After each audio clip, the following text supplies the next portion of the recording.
Alright guys, the bowl's done. So the next step is we're going to need to chill the wort. Now I want to throw in a quick note here.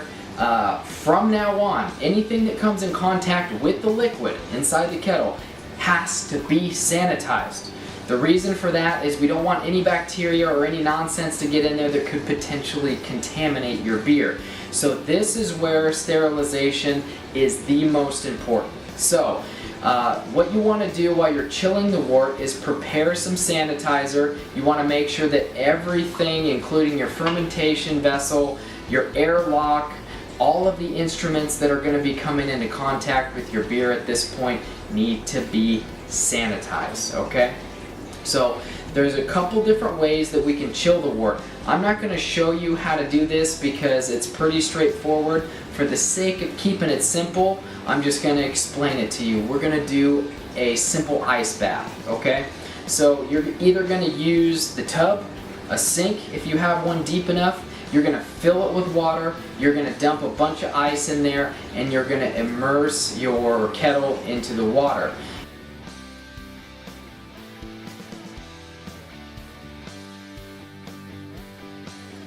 Alright guys, so while the wort is chilling, I just wanted to show you what I have set up for my sanitizing station, okay? So I've cleaned and sanitized my carboy, which is my fermentation vessel, and I have some solution there in the bucket where all of my instruments are being sanitized at this point. There is one other thing that I want to point out to you guys. Not every single fermentation vessel comes pre-marked on your gallon size. So with my carboy, you can see I put some tape on there, and I did a quick 5-gallon mark so I know how much water to add once I pour my wort into the fermentation vessel. Okay, we have now transferred our wort into the carboy. What we need to do now is we need to mix the rest of the water into the solution. So we have 2 gallons of wort in there. We're going to add the rest of the 3 gallons of water that we need.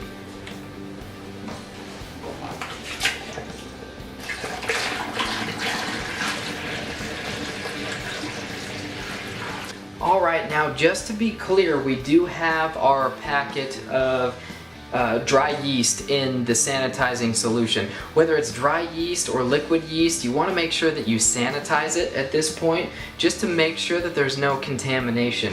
Also, the scissors that we're going to be cutting the packet with are in the solution. So next step in the process is we're going to go ahead and pitch our yeast.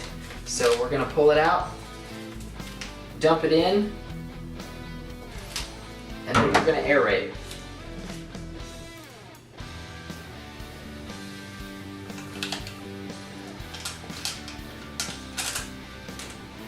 Now that we have the yeast pitched into our wort, what we want to do is we want to aerate it. So I'm going to rock it back and forth just like you would a cradle, and we're going to do that for 2 to 3 minutes. Alright guys, just to give you a visual of what I'm talking about with the aeration, is you're just going to cover the top and you're going to rock it vigorously.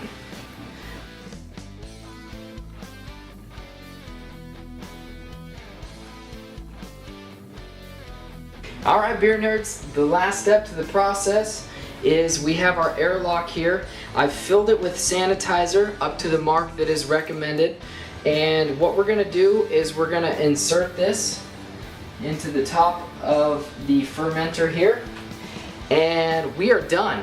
At this point, we're going to go ahead and let this sit for about 2 weeks and let that fermentation process begin and end.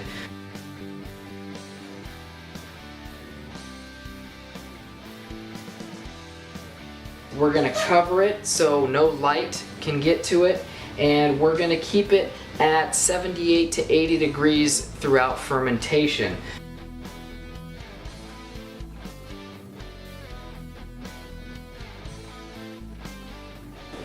Alright my friends, thank you so much for watching. That's going to wrap up this video in the series. If you found this information helpful, definitely hit that subscribe button below. We love the support from you guys.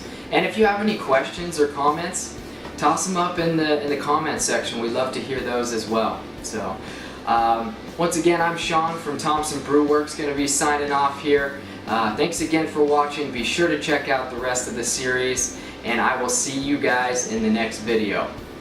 Brew smart and brew often. Cheers. Yeast pitched into our wort, what we want to do is we want to aerate it. So I'm going to rock it back and forth just like you would a cradle, and we're going to do that for 2 to 3 minutes.